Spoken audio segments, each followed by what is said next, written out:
Hey guys, welcome back to knowledge treasure hunters. I hope आप सभी लोग बहुत अच्छे होंगे और पढ़ाई भी शानदार चल रही होगी। आपको तो पता ही है कि हम साइंस एंड टेक की पीटी 365 को कवर कर रहे थे। ऑलरेडी हमने 5 पार्ट्स को कवर कर रखा है। आज हमारा 6 और लास्ट पार्ट है जिसको आज हम कवर करेंगे और उसके बाद में हमारा पीटी 365 साइंस एंड टेक का कवर हो जाएगा। आज हमें क्या देखना है? सबसे पहले आज हमें पढ़ना है ऑल्टरनेटिव एनर्जी के बारे में। अब क्वेश्चन अराइज तो ये होता है कि मैम हम ये ऑल्टरनेटिव एनर्जी को आखिर क्यों पढ़ रहे हैं, क्यों ज़रूरत पड़ गई कि हम अपनी एनर्जी के जो सोर्सेज हैं उसको हम बदलने की कोशिश कर रहे हैं, क्यों हमें ज़रूरत पड़ गई कि हम ये अलग अलग चीज़ें जो हैं जिनसे एनर्जी को बनाने की कोशिश कर रहे हैं। हमारे पास में तो ऑलरेडी एनर्जी के सोर्सेज हैं ना, कि हमारे पास में सन है, हमारे पास में कोल है, हमारे पास में पेट्रोल है, हमारे पास में जो लाइट है वो आ ही रही है। तो हम क्यों कोशिश कर रहे हैं कि भाई हम जो सोलर पैनल्स हैं इसका यूज़ करें, कि हम क्या करें कि हम इथेनॉल ब्लेंडेड जो पेट्रोल है उसका यूज़ करें एंड मैनी मोर। ठीक है, कभी हम पानी से इलेक्ट्रिसिटी बनाने की बात कर देते हैं, तो कभी हम जो अर्थ है उसके नीचे की जो एनर्जी है उसका यूज़ करने लगते हैं। तो ऐसा क्यों हो रहा है, क्यों हम कोशिश कर रहे हैं? तो इसलिए हम कोशिश कर रहे हैं, इसका आंसर ये है कि हमने जब से भी पढ़ाई स्टार्ट की हो, आपने जब से भी पढ़ाई स्टार्ट की हो, आपने हमेशा पढ़ा है कि भाई क्या हो रहा है, क्लाइमेट चेंज हो रहा है। ठीक है, साथ ही साथ में आपने पढ़ा है कि ग्लोबल वार्मिंग बढ़ रही है, पढ़ा है ना। और क्या पढ़ा है आपने पढ़ा है कि ग्लेशियर मेल्ट हो रहे हैं। इसके साथ ही आपने पढ़ा है कि जो आपकी सी लेवल है वो बढ़ रहा है। सी लेवल बढ़ रहा है तो आपने पढ़ा है कि आसपास के जो कोस्टल एरियाज़ हैं वो डूब रहे हैं, साथ ही साथ में हमने पढ़ा है कि भाई डिजास्टर बहुत बढ़ रहे हैं।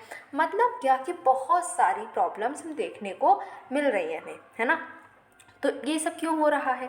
इन सब को टैकल करने के लिए ज़रूरी है कि हम अभी तक जो अपने एनर्जी रिसोर्सेज का यूज़ कर रहे हैं उनको बदलें। ठीक है, एक सल्यूशन हो सकता है, क्योंकि अब जैसे हमें पता है हम कोल बर्न करेंगे तो बहुत सारी ग्रीन हाउस गैसेस निकलेंगी, वो निकलेंगी, क्लाइमेट चेंज होगा, क्लाइमेट चेंज होगा भाई ग्लोबल वार्मिंग बढ़ेगी, ग्लोबल वार्मिंग बढ़ी तो क्या होगा, आपका सी लेवल जो है वो बढ़ जाएगा क्योंकि ग्लेशियर मेल्ट हो जाएंगे। फिर क्या होगा कि कोस्टल रीजन्स डूब जाएंगे।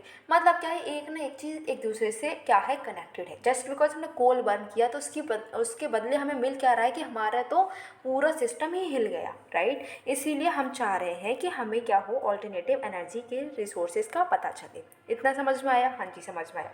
अच्छा ठीक है, हम ये कोशिश कर रहे हैं, बहुत अच्छी बात है। तो पहला सोर्स क्या निकल कर आया इस बार? टॉपिक क्या है? पहला हमारा टॉपिक है न्यूक्लियर फ्यूजन। ठीक है, कि हम क्या कोशिश कर रहे हैं कि जो न्यूक्लियर एनर्जी है उसका हम यूज़ करें। ठीक है, अच्छा जी, न्यूज़ में ये क्यों है? तो न्यूज़ ये है कि अभी ये हुआ है कि एक बहुत प्राउड फील करने की बात है आपको। ठीक है, प्राउड आप क्यों फील कर रहे हैं? प्राउड आप इसलिए फील कर सकते हैं क्योंकि एक फ्यूजन एक्सपेरिमेंट कराया है। ठीक है, किसने करा है?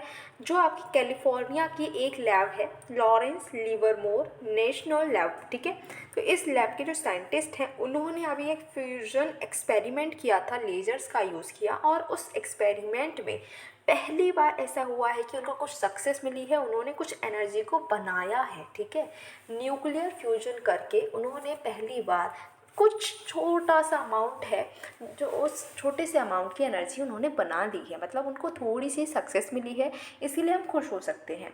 अच्छा, ये और न्यूज़ की हम बात बाद में करेंगे, पहले हमें पता होना चाहिए कि आखिर ये न्यूक्लियर फ्यूजन है क्या, क्योंकि जब तक न्यूक्लियर फ्यूजन ही नहीं पता होगा भाई, तो इसमें नई नई टेक्नोलॉजीज़ क्या बनी है, कैसे बनी है, वो हमें समझ में कैसे आएंगी। तो पहले समझते हैं कि आखिर ये है क्या, कौन सी चिड़िया है ये। चलो, तो न्यूक्लियर फ्यूजन क्या है? न्यूक्लियर फ्यूजन में हम दो हल्के हल्के एटम्स हैं जिनको हम ट्राइटियम और ड्यूटेरियम कह रहे हैं। जो ट्राइटियम और ड्यूटेरियम है, इसके जो हल्के हल्के एटम हैं इनको हम करते हैं कंबाइन, और मिल जाता है एक बड़ा सा हमको भारी भरकम सा हीलियम का एटम। ठीक है, साथ ही साथ में हम ये क्यों कर रहे हैं? हम इसलिए कर रहे हैं, हमें हीलियम नहीं बनानी है, हम ये इसलिए कर रहे हैं जिससे हमें लार्ज अमाउंट ऑफ एनर्जी मिल सके। ठीक है, हमें क्या मिलेगी? यहाँ पर एनर्जी मिलेगी। ठीक, तो हम एनर्जी को बनाने की कोशिश कर रहे हैं। तो न्यूक्लियर फ्यूजन क्या होता है? न्यूक्लियर फ्यूजन में हम हल्के एटम जो हैं हमारे ट्राइटियम और ड्यूटेरियम, इनको कंबाइन करते हैं, साथ में हमें हीलियम मिलता है। हीलियम तो हमें नहीं चाहिए, हमें चाहिए होता है मेजर एनर्जी, जो हमें मिल जाती है। तो एनर्जी के लिए हम ये काम कर रहे हैं। ठीक है, लेकिन आपको याद रखना है ये जो फ्यूजन रिएक्शंस होते हैं ना, तो ये जो रिएक्शंस होते हैं ये कौन सी स्टेट ऑफ मैटर में होते हैं, तो आप ये नहीं बोल सकते मैम सॉलिड में होते हैं, लिक्विड में होते हैं, गैस में। नो, ये सॉलिड लिक्विड गैस में नहीं होते, बल्कि फोर्थ तरीके की जो आपकी स्टेट ऑफ मैटर है उसमें होते हैं। नाम है उसका प्लाज्मा। ठीक है, ये जो प्लाज्मा होती है ना, ये बहुत ही हॉट होती है, बहुत ही चार्ज्ड गैस होती है, जो कि पॉजिटिव आयन से मिलकर बनी हुई होती है। इसमें फ्री मूविंग इलेक्ट्रॉन्स भी होते हैं, जो कि सॉलिड लिक्विड गैस जो है उन मैटर से अलग ही प्रॉपर्टीज़ को शो करते हैं। ठीक है, तो आपको यहाँ पर याद ये रखना है कि ये जो न्यूक्लियर फ्यूजन है ये हमारा होता है प्लाज्मा स्टेट में। अच्छा जी, अब ये फ्यूजन जब है और इससे एनर्जी बन सकती है, तो इसमें क्या चैलेंजेस आ रहे हैं, क्योंकि भाई हर जगह चैलेंजेस आते हैं।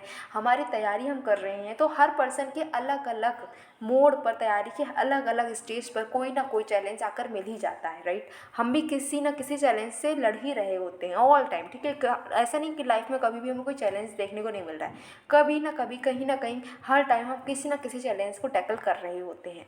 तो जब हम बात यहाँ पर न्यूक्लियर फ्यूजन की करें तो ये चैलेंज फ्री क्यों रहेगा, इसमें भी चैलेंज है। जैसे कि होता ये है कि हम क्या कर रहे हैं, हमने देखा कि दो एटम्स को हम जोड़ने की कोशिश कर रहे हैं, लेकिन ये जो दो एटम्स हैं इनको जोड़ना इतना भी आसान नहीं है। इनका अपना अपना फोर्स होता है जो कि एक दूसरे को अलग करना चाहता है, जुड़ना नहीं चाह रहे हैं। ये एक दूसरे को क्या कर रहे हैं, ये इधर को फोर्स लगा रहा है, ये वाला इधर को फोर्स लगा रहा है, तो ये दोनों आपस में दूर भाग रहे हैं। ठीक है, तो इनको हम जोड़ना चाह रहे हैं। अब ये होता है चैलेंज। ठीक है, चैलेंज ये है, तो हम कर क्या सकते हैं, जब ये फोर्स से ज़्यादा हमारा जो फोर्स है वो लग जाए तो ये क्या हो जाएंगे, आपस में कंबाइन हो जाएंगे। यही हम कर सकते हैं इनको वाइंड करने के लिए।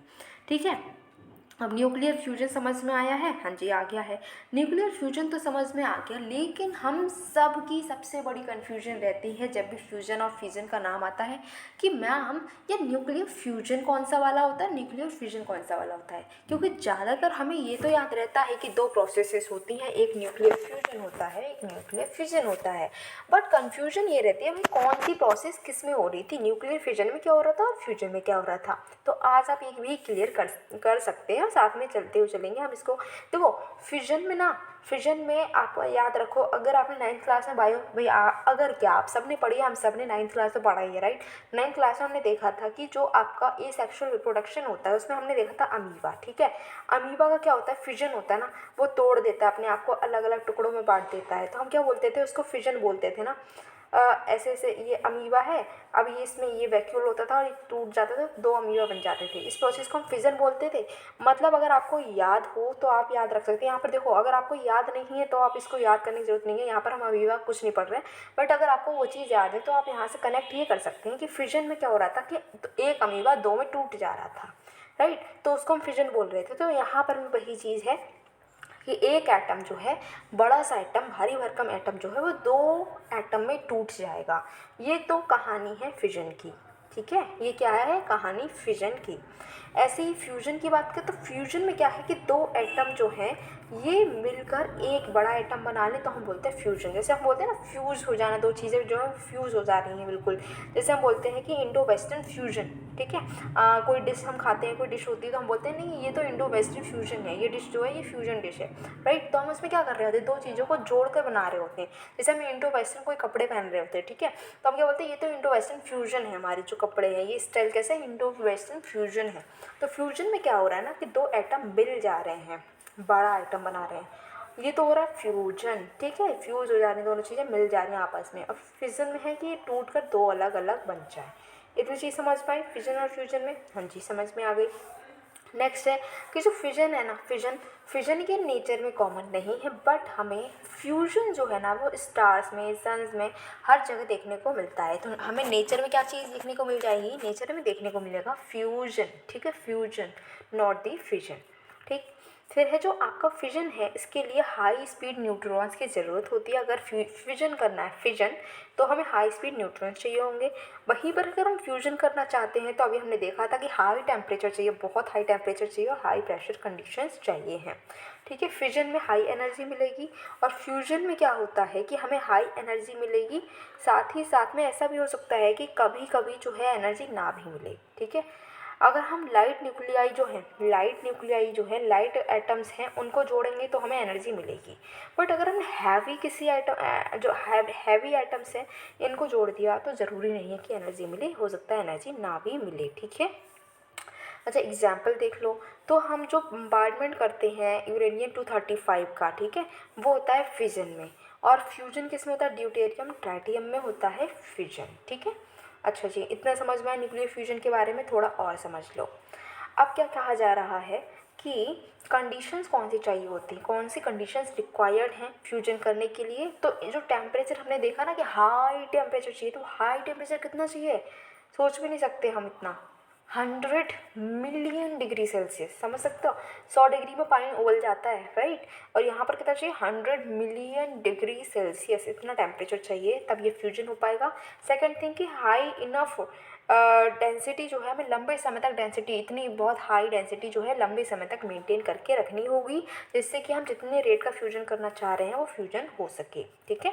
अब जो न्यूक्लियर फ्यूजन है ना, ये दो तरीके का होता है, इनर्शियल और मैग्नेटिक। आपको बस इतना याद रखना है। देखो ये अब आप जो ये न्यूक्लियर फ्यूजन ये करने तो बैठेंगे नहीं, हमें तो पेपर क्लियर करना है, टाइम कम बचा है, तो ये नहीं कि आप पूरी प्रोसेस देखने बैठ जाएं कि भाई ये कैसे कैसे होता है, इसमें क्या लग रहा है क्या नहीं, इतनी प्रोसेस नहीं पूछने वाला कोई, आपको जनरल पता होना चाहिए कि हाँ कितने तरीके का होता है, इसमें क्या क्या मेन पॉइंट है, राइट।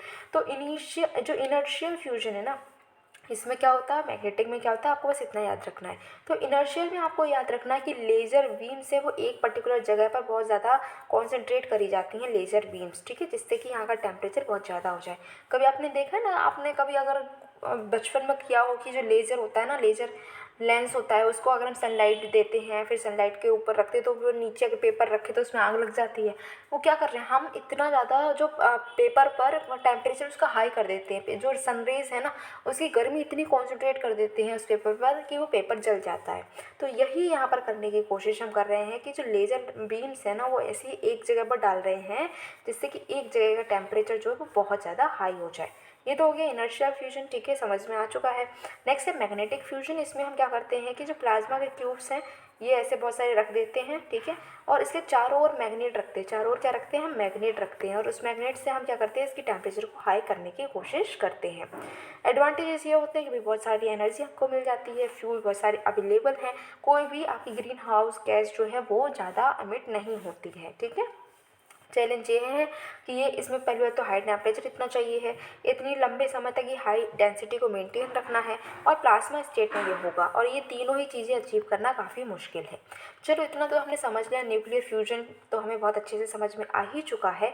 अब हमको क्या देखना है, अब हमें देखना है कि कौन सी टेक्नोलॉजी अभी बनी थी। न्यूज़ देख लेते हैं ना, न्यूज़ ही तो पढ़नी थी हमें, उसके लिए हमने इतना बैकग्राउंड अपना तैयार किया है। अब देखो क्या इन्होंने किया है। तो इन्होंने क्या किया कि ड्यूटेरियम और ट्राइटियम, हमने अब समझ लिया है कि न्यूक्लियर फ्यूजन में दो हल्की एटम्स को हम जोड़ेंगे और बड़ा भारी भरकम एटम मिलेगा। हमने देखा था कि ड्यूटेरियम और ट्राइटियम को जोड़ा था तो हीलियम मिला था, हाँ जी यहाँ पर मिल रहा है। न्यूट्रॉन जो है वो भी मिलेगा और भारी भरकम मात्रा में एनर्जी मिल जाएगी। ये तो न्यूक्लियर फ्यूजन हमें समझ में आया। इन्होंने क्या किया है, इन्होंने पहली बार, जो साइंटिस्ट है इन्होंने पहली बार क्या किया है कि कुछ एनर्जी जो है वो बनाई है, कुछ एनर्जी इनको मिली है, नेट गेन हुआ है। जैसे कि आप समझो क्या हुआ है, इन्होंने क्या बोला है, इग्निशन को अचीव करने का मतलब क्या होता है। इन्होंने कहा है कि जितनी आपकी एनर्जी आपने उसको दी है ना उससे ज़्यादा एनर्जी आपको मिली है। अब इसको हम समझते हैं। जैसे आप क्या करते हैं, आप सर्दियों में आग जलाते हैं, ठीक है, जलाते हैं, तो क्या होता है कि हम आग जला रहे हैं, हमने बहुत सारी लकड़ी रखी है और जो फ्यूल है वो सब रखा है जलाने के लिए, बट कैसे जलाते हैं। अब वो आग जलाने के लिए हम करते क्या है कि सारा फ्यूल रखने के बाद में, वो ऐसा तो नहीं है ना हमने फ्यूल रखा, अब हमें पता है कि भाई लकड़ी जो है वो जलेगी और बहुत सारी जो हीट हमें मिलेगी, बट वो लकड़ी हमने ऐसे ही रख दी है तो वो अपने आप से जल जाएंगी क्या, नहीं। इनिशियली हमें कुछ तो एनर्जी उसमें डालनी पड़ती है। हाँ, हम थोड़ी सी आग उसमें लगाते हैं ना, उसमें हम माचिस या फिर किसी भी लाइटर की हेल्प से या फिर माचिस की हेल्प से किसी भी तरीके से उस थोड़ी सी इनिशियली कुछ आग उसमें डालते हैं, और वो आग जो है फिर वो डेवलप होती है और बहुत सारी बड़ी आग बनती है, राइट। तो मतलब क्या है कि इनिशियली तो हमें कुछ एनर्जी देनी ही पड़ती है, कुछ एनर्जी हम क्या करते हैं, देते हैं, वो थोड़ी सी एनर्जी होती है, वो फिर वो बड़ी बड़ी बड़ी बड़ी बहुत बड़ी एनर्जी बन जाती है, ठीक है। तो मतलब हमने जो एनर्जी दी है उसके बदले हमें कितनी बड़ी एनर्जी मिली है, ये होता है कि हमने इग्निशन को अचीव किया है। ठीक है। तो इसमें इन्होंने क्या किया, अब इन्होंने माचिस की तीली तो भैया लगाई नहीं है, इन्होंने क्या किया, इन्होंने कुछ एनर्जी जो है वो डाली थी, उसके बदले इनको थोड़ी सी ज़्यादा एनर्जी मिली है। तो पहली बार ऐसा हुआ है कि इन्होंने जो एनर्जी डाली थी उसमें उससे ज़्यादा एनर्जी इन्होंने क्रिएट की है। ठीक है। इसमें हमें पता ही है कि इन्होंने पावरफुल लेजर्स का यूज़ किया है। मतलब इन्होंने कौन सी वाली करी है, कौन सी वाली, अभी हमने दो तरीके की जो आपकी न्यूक्लियर फ्यूजन की तरीके देखे थे कि एक तो मैग्नेटिक था, दूसरा कौन था, इनर्शियल, राइट। तो इन्होंने लेजर्स का यूज़ किया, मतलब इन्होंने इनर्शियल टेक्निक का यूज़ किया है। न्यूक्लाई जो है इनको फ्यूज़ कराया गया है और हीट इनको मिली है। ठीक है, समझ में आया क्या इन्होंने करके दिखाया है। इन्होंने पहली बार ऐसा किया है कि इन्होंने रिएक्शन कराई, दो एटम्स को जुड़वाया, फ्यूजन हुआ, फ्यूजन होने के बाद में इनको एक बड़ा एटम तो मिला ही साथ में इनको कुछ ना कुछ हीट मिली है, कुछ ना कुछ एनर्जी मिली है, पहली बार ऐसा हुआ है। तो ये काफ़ी अच्छी बात है। ठीक है, अब समझ में आया क्या न्यूज़ थी। हाँ जी, समझ में आ चुका है हमको। अब हम देखते हैं अपनी नेक्स्ट न्यूज़ को। उससे पहले हम ये भी देख लेते हैं कि क्या ये जो काम हुआ है कि सिर्फ कैलिफोर्निया में ही चल रहा है कि और जगह भी चल रहा है। तो दुनिया भर में ऐसे इनिशिएटिव्स लिए गए हैं, जैसे कि हमारा है international thermo nuclear experimental reactor. ठीक है, ये क्या है, ये दुनिया भर का सबसे बड़ा टोकामक है। ठीक है, टोकामक क्या होता है इसको अभी हम और देखेंगे। ये है सदर्न फ्रांस में और इसमें 35 नेशंस जो हैं वो इसको मिलकर बना रहे हैं। हमारी इंडिया भी इसमें हेल्प कर रही है। सेकेंड इनिशिएटिव जो है वो चाइना का आर्टिफिशियल सन बन रहा है। ठीक है, SST-2 टोकामक जो है वो इंडिया का एक्सपेरिमेंटल फ्यूजन रिएक्टर है जो कि गुजरात में है। आपको ये चीज़ याद रखनी है, SST-2 टोकामक कहाँ है और किसका है, हमारे इंडिया का, गुजरात में ही है। ठीक है, फिर जॉइंट यूरोपियन टोरस ये प्रोजेक्ट है जिससे कि न्यूक्लियर फ्यूजन ग्रिड एनर्जी जो है आगे हम कैसे डेवलप कर सकते हैं उसका ये इनिशियल पार्ट है। रिलेटेड न्यूज़ की बात करें तो इंडिया ने क्रायोलाइंस जो है, यहाँ पर जो ITER है इसमें हम पार्टिसिपेट कर रहे हैं ना, तो यहाँ पर हमने क्या किया, क्रायोलाइंस जो है वो सप्लाई की है। इंस्टीट्यूट फॉर प्लाज्मा रिसर्च जो है वो इंडिया की एक कोलैबोरेटिंग एजेंसी है। ठीक है, फिर है जो और हमने काम किया है कि IPR जो है सप्लाई किया है ITER के लिए 6 किलोमीटर की लेंथ की। ठीक है, जिसमें बॉम्ब गैसेस और ये जो इंडिया में बॉम्ब गैसेस हैं वो रिटर्न हो सकती हैं। अच्छा जी, अभी अब टोकामक मैं बोल रही थी, बट ये टोकामक है क्या, ये क्या है टोकामक। तो टोकामक क्या है, ये एक मैग्नेटिक फ्यूजन डिवाइस है जो इसलिए बनाई गई है जिससे कि हम फ्यूजन को लार्ज स्केल पर कर सकें। भाई एक एक एटम जो है वह हमने जोड़ दिया और एक एटम मिल गया, एनर्जी मिल गई, उससे काम थोड़ा ना चलेगा। हमें अगर कॉमर्शियल लेवल पर जो एनर्जी है उसको क्रिएट करना है तो लार्ज स्केल फ्यूजन कराना होगा। तो ये क्या है, जैसे हमारे सन है, स्टार है, उसमें जिस तरीके से एनर्जी बनती है उसी को हम कॉपी पेस्ट यहाँ पर करने की कोशिश कर रहे हैं। लार्ज लेवल पर ये बनेगा, मैग्नेटिक फ्यूजन इसमें किया जाएगा, इनर्शियल नहीं किया जाएगा। ठीक है, इसमें पावरफुल मैग्नेटिक फील्ड जो है उसका यूज़ होगा। ठीक है, जिसमें हम हॉट प्लाज्मा जो है उसको फ्यूज़ कराएंगे और 150 मिलियन डिग्री सेल्सियस तक का टेम्परेचर यहाँ पर होगा। इसको हम यूज़ कर सकते हैं स्टीम बनाने के लिए और उसके बाद में इलेक्ट्रिसिटी को बनाया जाएगा। ठीक है, अब हम देखते हैं अपना सेकंड टॉपिक। सेकंड टॉपिक क्या है, स्मॉल मॉड्यूलर रिएक्टर्स, SMRS। ठीक है भाई, न्यूज़ में इसलिए है क्योंकि नीति आयोग के जो मेंबर्स हैं उन्होंने कहा कि अभी तक हमारे जो लार्ज स्केल पर जो थर्मल पावर प्लांट्स हैं जो अब जो है उनकी काफ़ी एज हो गई है, वो पुराने हो गए हैं। ठीक है, हमें उनसे खतरा हो गया है कहीं वो फट ना जाए, कहीं वो कोलैप्स ना हो जाए। तो अब हम क्या करें कि हमें ज़रूरत है कि हम नए पावर प्लांट्स बनाएं, बट इस बार जो हम पावर प्लांट्स बनाएंगे वो हम बड़े बड़े जो थर्मल पावर प्लांट्स हैं वो नहीं बनाएंगे। इस बार हमें बनाना चाहिए स्मॉल मॉड्यूलर रिएक्टर्स को। ठीक है, जिससे कि हमारी कंट्री में जो भी एनर्जी नीड्स है वो तो हम फुलफ़िल कर भी पाएंगे, साथ ही साथ में ये जो स्मॉल मॉड्यूलर रिएक्टर्स हैं ये इतना ज़्यादा पॉल्यूशन भी क्रिएट नहीं करेंगे जितना हमारा थर्मल पावर स्टेशन जो है वो कर रहे हैं। अच्छा, अब इसी से रिलेटेड हमारी एक जो बॉडी है उसको हम देखते हैं, that is international atomic energy agency. ठीक है, तो ये क्या है, ये दुनिया भर के जो ये स्टार्टअप कैसे हुई है, इसको कैसे बनाया गया है, तो इसको दुनिया भर की एटम फॉर पीस ऑर्गेनाइजेशन के तौर पर बनाया गया है 1957 में। UN के अंडर ही ये आती है। ये इंटरनेशनल सेंटर है कोऑपरेशन का न्यूक्लियर फील्ड में। क्या हम भी मेंबर हैं? हाँ, हम भी इसके मेंबर हैं। टोटल 175 मेंबर स्टेट्स हैं जिसमें हम भी इसके मेंबर हैं। ये न्यूक्लियर टेक्नोलॉजी को जो दुनिया है उसके भलाई के लिए यूज़ करना चाहती है, ठीक है। साइंटिफिक और टेक्निकल इन्फॉर्मेशन अगर किसी के पास में हो तो वो यहाँ पर एक्सचेंज कर सकता है। ये पॉलिसी मेकिंग बॉडीज इसमें कौन है? तो बोर्ड ऑफ गवर्नर्स और एनुअल जनरल कॉन्फ्रेंस है इसकी, वो क्या करते हैं? पॉलिसी बनाते हैं, ठीक है। और क्या है? ये non proliferation of nuclear weapon जो है उसके अंडर ये कुछ सेफ गार्ड्स ये प्रोवाइड करती है कि किस तरीके से न्यूक्लियर एनर्जी का हमको यूज़ करना चाहिए, ठीक है। अच्छा, अभी हमें बात की गई है कि हम क्या करें, जो बड़े बड़े थर्मल पावर स्टेशंस हैं उनको ना लगाकर स्मॉल मॉड्यूलर रिएक्टर्स को लगाएं। तो ये आखिर स्मॉल मॉड्यूलर रिएक्टर्स क्या है ये जानते हैं। तो स्मॉल मॉड्यूलर रिएक्टर्स जो हैं एडवांस्ड न्यूक्लियर रिएक्टर हैं जिनकी पावर कैपेसिटी है 300 मेगावाट, ठीक है। इनकी पावर कैपेसिटी कितनी है आपको याद रखना है, इनकी जो पावर कैपेसिटी है वो है 300 मेगावाट तक। अभी बात अगर हम करें तो जो इंटरनेशनल एटॉमिक एनर्जी एजेंसी है उसने क्या बोला है कि 18 कंट्रीज़ में 70 ये जो मॉड्यूलर्स हैं, स्मॉल मॉड्यूलर रिएक्टर्स हैं, ये डेवलप हो रहे हैं, ठीक है। तो ये अभी डेवलप हो रहे हैं, कितने हो रहे हैं? 70, ठीक है। कितनी कंट्रीज़ में हो रहे हैं? 18 कंट्रीज़ में।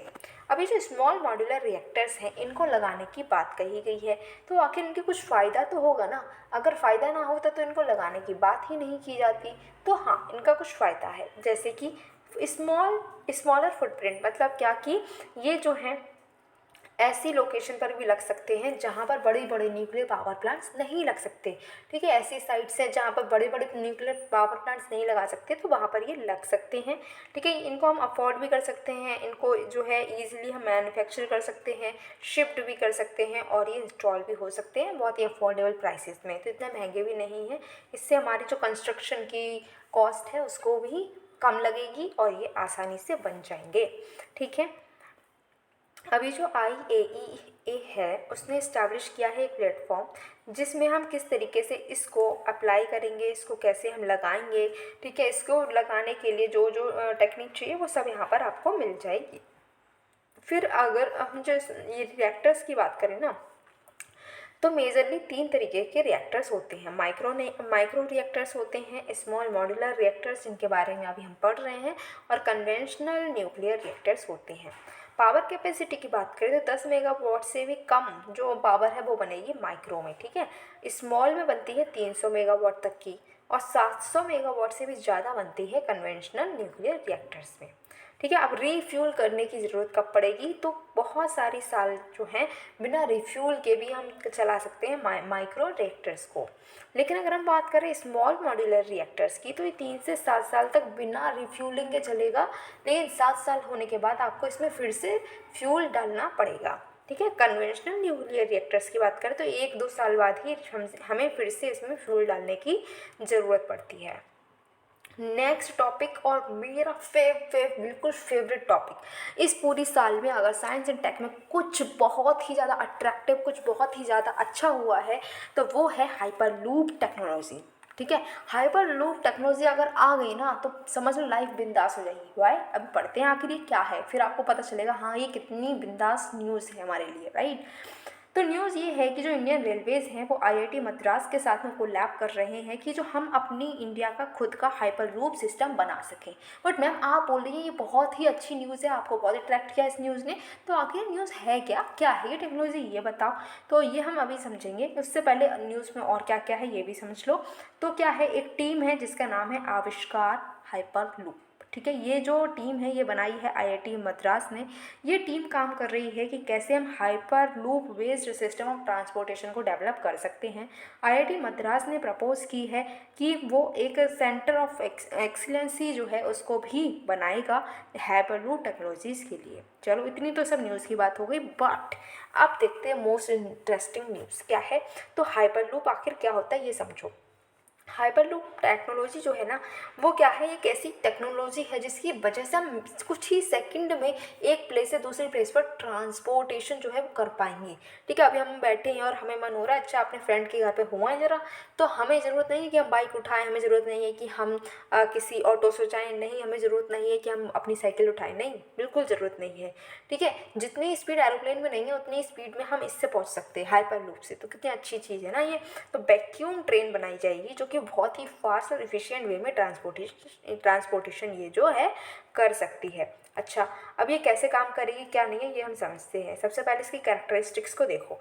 इसमें क्या होता है ना, छोटे छोटे क्लोज्ड एनक्लोज चैम्बर्स होते हैं जिनको हम पॉड्स बोलते हैं। ये पॉड्स जो है ना, इसमें लोग बैठे हुए होंगे और ये पॉड्स ही जो है आगे को मूव करेंगे।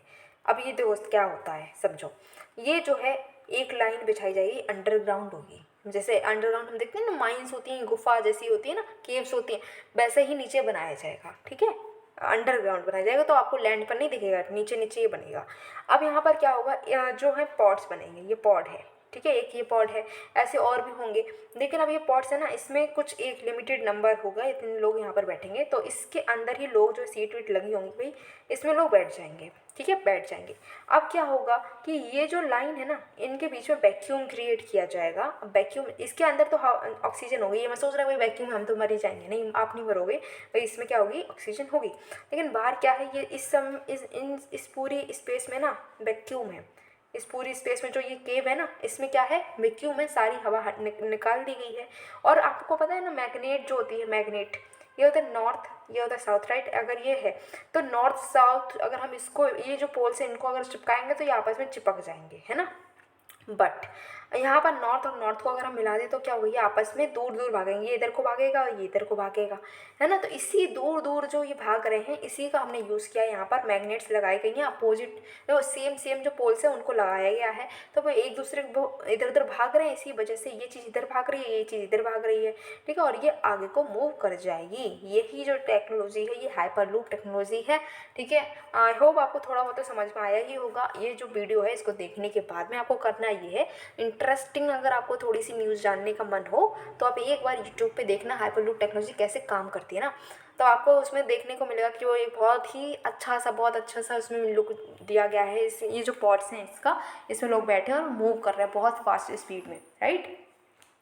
टनल्स बनाए जाएंगे, ट्यूब्स जो हैं उसके अंदर ये पॉट्स होंगे, उसमें लोग बैठे होंगे और वो जो पॉट्स हैं वो बहुत जल्दी तेज़ से मूव करेंगी। इलेक्ट्रिक प्रोपल्शन का इसमें यूज़ किया गया है। ठीक है, मैग्नेट जो है उसका यूज़ किया जाएगा, मैग्नेटिक लेविएशन का यूज़ किया जाएगा, जिससे क्या होगा कि ये आगे को मूव कर पाएंगे, ये पॉट्स। ठीक है, वैक्यूम में मूव करेंगे। नेक्स्ट आपका जो टॉपिक है वो है लिथियम आयन बैटरी। अच्छा, ये बैटरी क्यों न्यूज़ में है, तो अभी हुआ ये है कि आपको पता है ना, बहुत सारी ये हम न्यूज़ देखने को मिलती हैं हमें, कभी ना कभी न्यूज़ रोज़ हर तीसरे दिन ये न्यूज़ आ ही जाती है कि कोई इलेक्ट्रिक बस थी, उसका जो बैटरी है वो फट गई, इतने लोगों की डेथ हो गई। कोई इलेक्ट्रिक व्हीकल है, वो उसकी बैटरी फट गई, इतने लोगों की मौत हो गई। ऐसे हम न्यूज़ सुनते रहते हैं ना। तो ये क्यों हो रहा है भाई, उस जो पर्सन इस इलेक्ट्रिक बस का यूज़ कर रहा है वो तो हमारी अर्थ को बचाने की कोशिश कर रहा है ना, ये कि पोल्यूशन ना हो, क्लाइमेट चेंज है उसको टैकल कर सकें, वो तो अच्छा काम कर रहा है। बट उसको क्या करना पड़ रहा है, उसको तो अपनी लाइफ ही खो देनी पड़ रही है ना, उसकी तो डेथ हो जा रही है। क्यों हो रही है कि बैटरी फट जा रही है। तो ऐसे तो हम अपनी, भाई हमें बचाना है, हाँ अर्थ को बचाना है, बट खुद मर जाएं तो क्या करेंगे बचा कर अर्थ को, राइट। इसीलिए लोग जो हैं वो अब उस पर बैठने से ही डर रहे हैं कि इलेक्ट्रिक बस में पता नहीं हम बैठ के जा तो रहे हैं, पता चले कि रास्ते में फट जाए तो हम तो मर ही जाएंगे, है ना। जाना कहीं था वो और पहुंच गए हैं सीधे, टिकट ही कट गया हमारे। तो क्या हो रहा है, इसीलिए हम क्या कर रहे हैं कि हमारे जो लोग हैं ना, जो सर बैठ रहे हैं, अच्छा काम कर रहे हैं, बट उनकी लाइफ बहुत ज़्यादा डेंजर में है। तो ये डेंजर को ख़त्म करने के लिए, हम उनको सेफ्टी प्रोवाइड करने के लिए अब क्या करा जा रहा है, हमारी यूनियन गवर्नमेंट ने एक्सपर्ट्स का पैनल बनाया। उन्होंने कहा कि ऐसा है, ये जो इलेक्ट्रिक व्हीकल्स बनाई हैं बहुत अच्छी चीज़ है, बट ये जो बैटरी फट जा रही है, लोग मर जा रहे हैं, तो क्या फ़ायदा है इसका। हमें तो अपने लोगों को सेफ रखना है, या तो ये हमारे लोग जो हैं वो खतरे में पहुंच जा रहे हैं उसमें बैठकर। ऐसा करो, सारा पता करो कि आखिर ये बैटरी क्यों फट रही हैं। ठीक है, इसका सोल्यूशन निकालो। ऐसे ये बैटरी फटनी नहीं चाहिए, हमारे लोग जो हैं उनको हमें सेफ रखना है, इसलिए एक जो पैनल है ये बनाई गई है। ठीक है, अब लिथियम आयन जो बैटरी है, ये क्या बैटरी है, ये जो हम अपने फ़ोन है, ठीक है, हम सब फ़ोन और लैपटॉप और आपके आईपैड है, ये सारी चीज़ें हम लोग यूज़ करते हैं ना, ठीक है, नोट पैड यूज़ कर रहे हैं। तो ये सारी चीज़ें जो हम यूज़ करते हैं इसमें क्या करते हैं भाई, सेल डालते हैं, ठीक है, बैटरी पड़ी होती है। हमारी जो बैटरी पड़ी है हमारे फ़ोन में क्या होती है, हमारे फ़ोन में तो बैटरी पड़ी हुई होती है। तो क्या होता है ना कि आप हमारे फ़ोन में, हमारे लैपटॉप में, हर जगह तो हम इस बैटरी का यूज़ कर रहे हैं। तो इसीलिए ये लिथियम आयन बैटरी है, ये न्यूज़ में है। ये जो बैटरी है ये हम क्या करते हैं भाई, फ़ोन की बैटरी क्या होती है भाई, डाउन हो जाती है ना, हम इसको फिर से रिचार्ज करते हैं, नहीं करते हैं। लैपटॉप चलाते रहो, एक मूवी देखते हैं तब तक देखते हैं कि ये बैटरी खत्म, राइट, तो उसको फिर हमें चार्ज करना पड़ता है। तो बार बार हम इसको चार्ज कर सकते हैं और ये मोस्ट कॉमनली यूज बैटरी रहती है, ठीक है।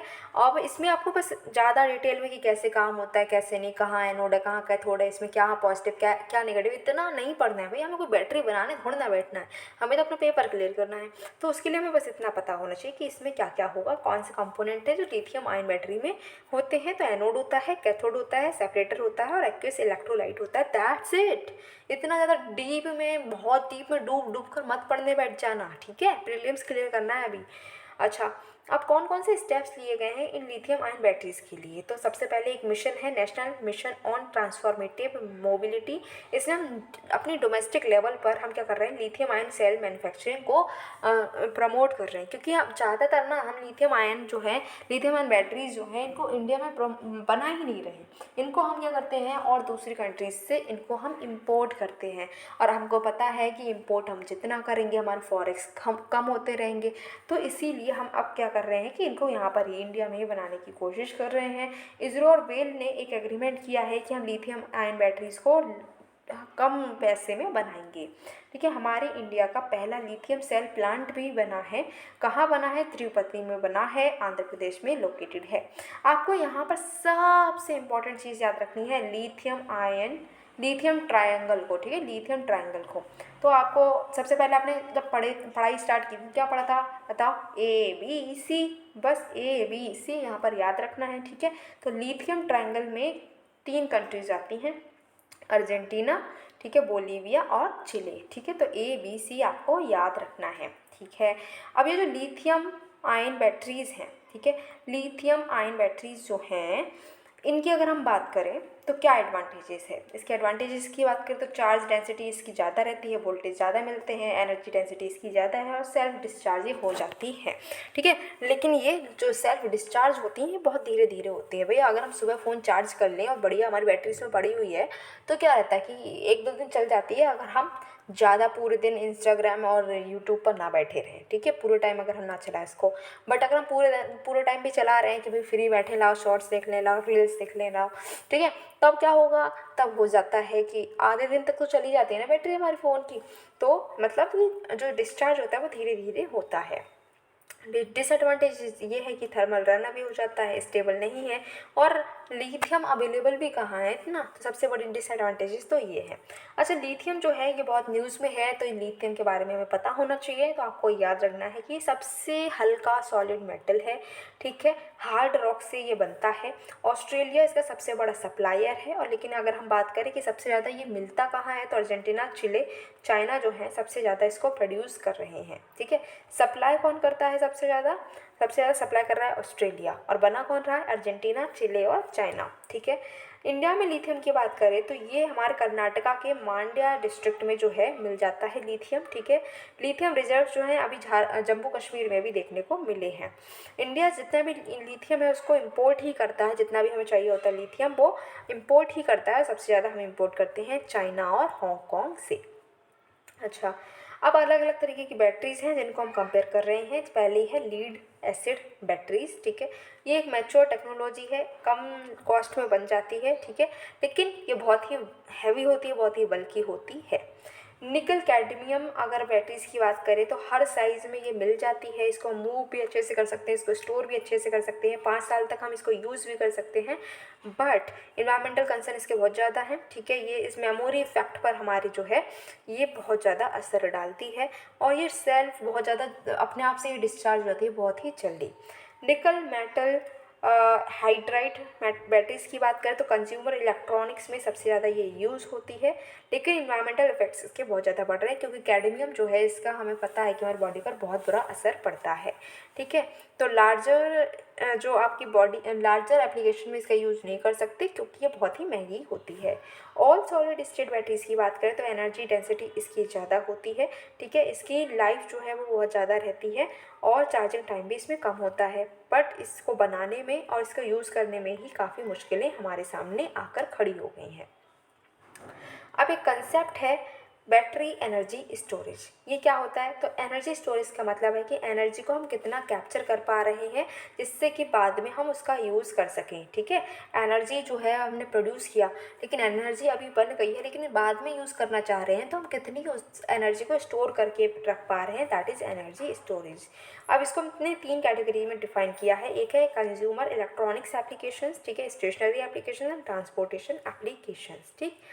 फिर आप देख सकते हैं advanced cell chemistry ACC battery storage. ये नए जनरेशन का स्टोरेज टेक्नोलॉजी है जिसमें जो आपकी इलेक्ट्रिक एनर्जी है इसको हम स्टोर कर सकते हैं, चाहे तो इलेक्ट्रोकेमिकल मैनर में या फिर हम इसको पहले केमिकल एनर्जी के तरीके से स्टोर कर सकते हैं। अपनी जो एनर्जी बनी है और बाद में हम इसको इलेक्ट्रिक एनर्जी बनाकर यूज़ कर लेंगे, ठीक है। नेक्स्ट है ब्यूरो ऑफ इंडियन स्टैंडर्ड जो है, उन्होंने कुछ इलेक्ट्रिक व्हीकल बैटरीज़ के लिए कुछ स्टैंडर्ड्स जो हैं वो बनाए हैं। इन्होंने क्या किया है, इन्होंने बताई है क्योंकि जो आपके लिथियम आयन जो बैटरी पैक्स हैं इनका कुछ टेस्ट होना ज़रूरी है। इनका टेस्ट क्या क्या टेस्ट होंगे, कौन कौन से टेस्ट कब ये पास हो पाएंगे, ये सब इन्होंने बताया है। अभी नेक्स्ट है कि ministry of health heavy industry है, जो मिनिस्ट्री ऑफ हैवी इंडस्ट्री है, इन्होंने कुछ नए सेफ्टी टेस्ट जो हैं वो मैंडेट करते हैं इलेक्ट्रिक व्हीकल्स के लिए, ठीक है। ऐसे इलेक्ट्रिकल व्हीकल जिनको सब्सिडीज़ मिल रही हैं अब उनको कुछ सेफ्टी टेस्ट कराने पड़ेंगे। किसने बोला है? ये मिनिस्ट्री ऑफ हैवी इंडस्ट्रीज़ ने, ठीक है। इन्होंने कुछ एक लिस्ट बताई है कि इतने टेस्ट हैं वो कराने पड़ेंगे। जो कि 2023 की अप्रैल है तब से ये स्टार्ट हो जाएंगे कि आपको टेस्ट कराना ज़रूरी है। अब कौन कौन सी प्रमोशन स्कीम्स में ये सब्सिडीज़ इनको मिलनी चाहिए?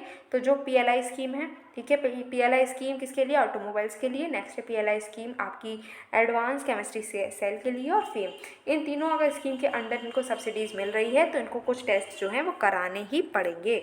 अभी तक बात की जाए तो अभी हमारे पास में टेस्टिंग फैसिलिटीज़ नहीं है, बट टेस्ट अभी ज़रूरी हो गए हैं। नेक्स्ट बात करें तो नेक्स्ट हमारा जो टॉपिक है दैट इज़ फ्लैक्स फ्यूल्स। तो ये न्यूज़ में क्यों है? तो अभी जो ministry of road transport and highways है, इन्होंने अपने ही तरीके का एक प्रोजेक्ट जो है वो लॉन्च किया है flexi fuel strong hybrid electric vehicles पर, ठीक है। तो ये फ्लैक्स फ्यूल व्हीकल्स आखिर क्या हैं? तो ट्रेडिशनल व्हीकल्स होती हैं वो क्या करती हैं? ट्रेडिशनल व्हीकल्स आपकी जो है पेट्रोल या डीजल पर ही चलती हैं, राइट। लेकिन ये जो फ्लैक्स फ्यूल व्हीकल्स हैं ये क्या है, इनके अंदर एक इंटरनल कंबशन इंजन होगा, लेकिन ये जो हमारा पेट्रोल जो हमें मिल जाता है पेट्रोल पंप पर वो वाला पेट्रोल यूज़ नहीं करती हैं। ये हाइब्रिड पेट्रोल जो है उसका यूज़ करेंगे, ब्लेंडेड पेट्रोल का यूज़ करेंगे। ऐसा पेट्रोल जिसमें इथेनॉल मिला हुआ हो या फिर मेथेनॉल मिला हुआ हो, ऐसे पेट्रोल पर ये चलेंगी, ठीक है। इथेनॉल जो है 20% से लेकर 85% तक हम इसमें मिला सकते हैं। अभी जो इलेक्ट्रिक हाइब्रिड व्हीकल्स होती हैं उनके जैसा नहीं है ये, क्योंकि इसमें कोई भी बल्कि पार्ट्स ऐड नहीं किए गए हैं। अभी अगर हम बात करें कि चलो हमारे पास में जो व्हीकल है उसको ही हम अपग्रेड करा लें तो हाँ करा सकते हैं, ये पॉसिबल है, बट हम कराएंगे नहीं। क्यों नहीं कराएंगे? क्योंकि ये बहुत महंगा है और ये फीजिबल नहीं होगा। इससे अच्छे तो हम नया ही व्हीकल ले लेंगे। अभी जो FFV शेप जो है ये क्या है आपका flexi fuel strong hybrid electric vehicles हैं। इसमें फ्लैक्स फ्यूल इंजन होता है, साथ ही साथ में एक इलेक्ट्रिक पावर ट्रेन होती है। इसमें होता ये है कि हमें इसमें डुअल एडवांटेजेस मिलते हैं कि हम हायर एथेनॉल यूज़ भी कर सकते हैं और फ्यूल एफिशिएंसी भी होगी। कम फ्यूल का यूज़ कर रहे हैं और एथेनॉल का ज़्यादा हम यूज़ कर पाएंगे, ठीक है। तो और ये जो है आपका इलेक्ट्रिकल व्हीकल मोड पर ये लंबे समय तक चल पाएगा जब हमारा इंजन बंद रहेगा। इंजन बंद है तो इलेक्ट्रिकल मोड पर भी हम इसको चला पाएंगे। तो ये इलेक्ट्रिकल व्हीकल भी है, साथ ही साथ में ये हमारा जो पेट्रोल डीजल ब्लेंडेड वाला है उसका भी यूज़ ये कर पाएगा। सिग्निफिकेंस ये है कि पॉल्यूशन इससे कम होगा, ठीक है। शुगर का जो डाइवर्जन हो जाता है इथेनॉल बनाने में उसका भी डाइवर्जन कम होगा, ठीक है। हम जिस प्रपोर्शन में इस मिक्सचर को बर्न करना चाहते हैं उसको हम कर सकते हैं। इम्पोर्ट भी हमारा कम हो जाएगा। चैलेंजेस ये हैं कि हमारे पास में इतने इंफ्रास्ट्रक्चर नहीं है, इथेनॉल जो है इथेनॉल मिलेगा इतना या नहीं मिलेगा, ये भी हमारा काफ़ी बड़ी चिंता की बात रहती है।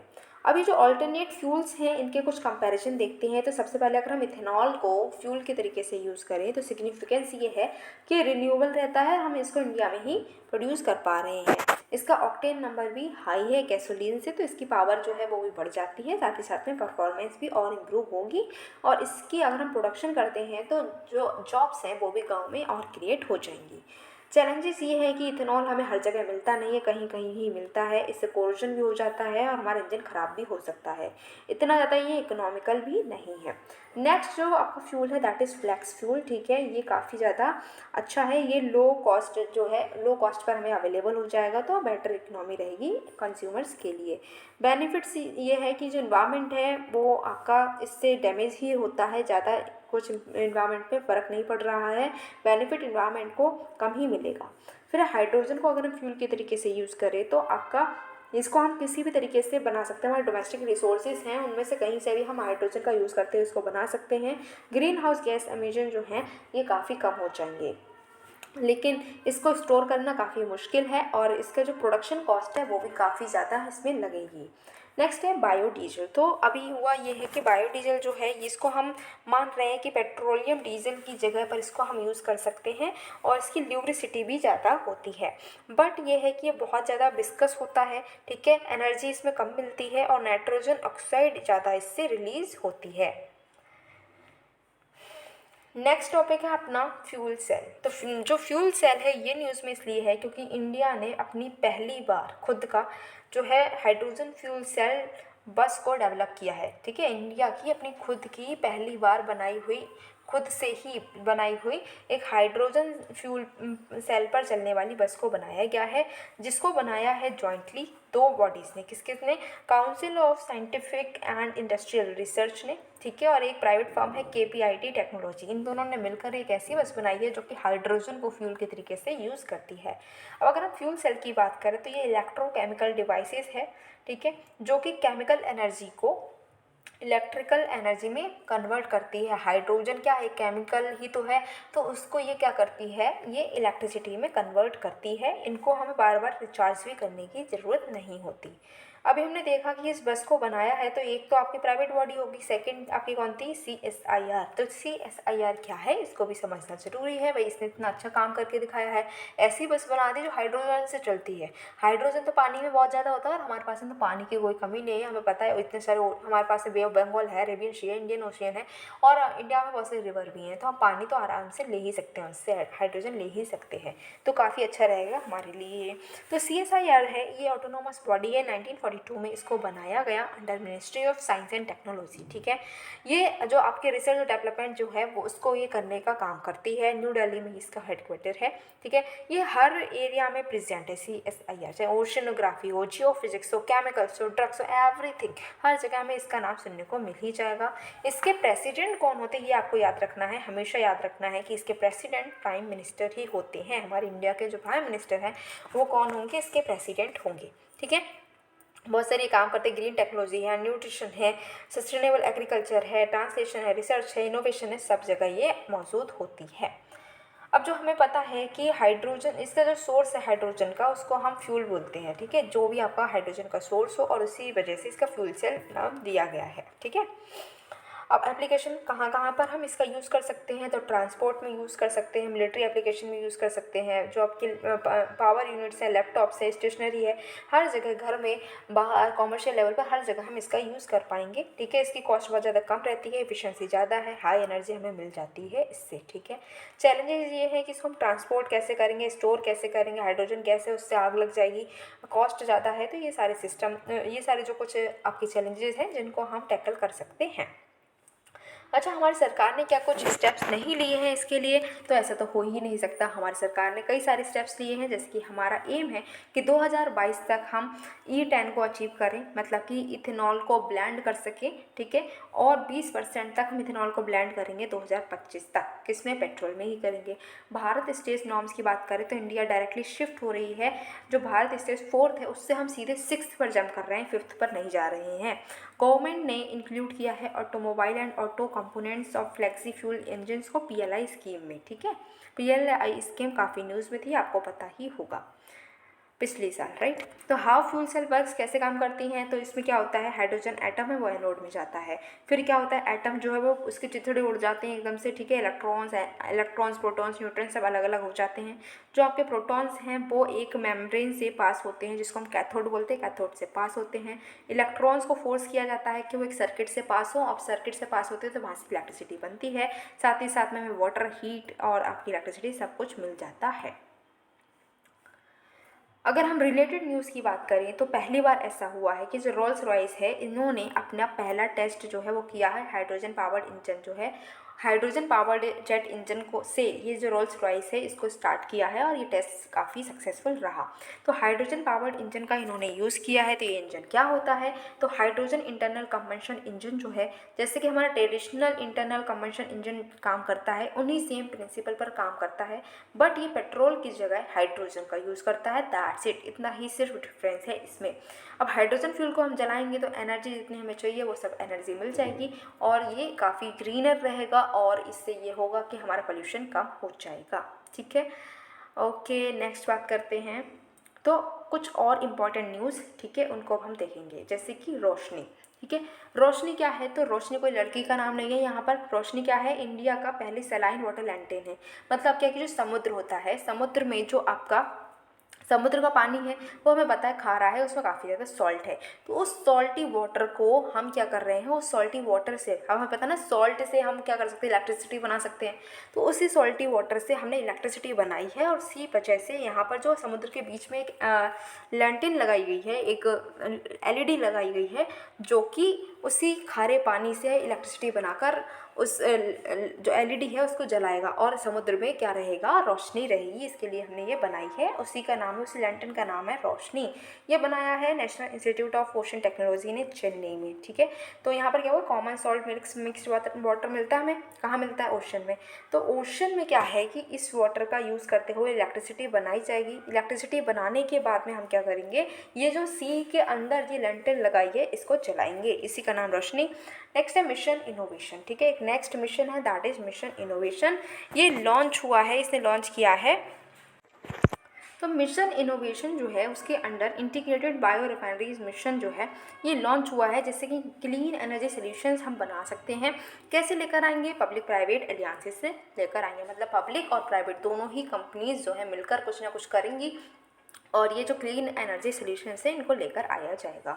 मिशन इनोवेशन है, ये ग्लोबल इनिशिएटिव है जो कि ऐसे एक्शंस और ऐसे इन्वेस्टमेंट हैं जो कि क्लीन एनर्जी को अफोर्डेबल, अट्रैक्टिव और एक्सेसिबल बनाने की बात कर रहा है। तो उनको कैटलाइज करेगा, उनको और बढ़ावा देगा, ठीक है, साथ में इन्वेस्टमेंट भी बढ़ाएगा।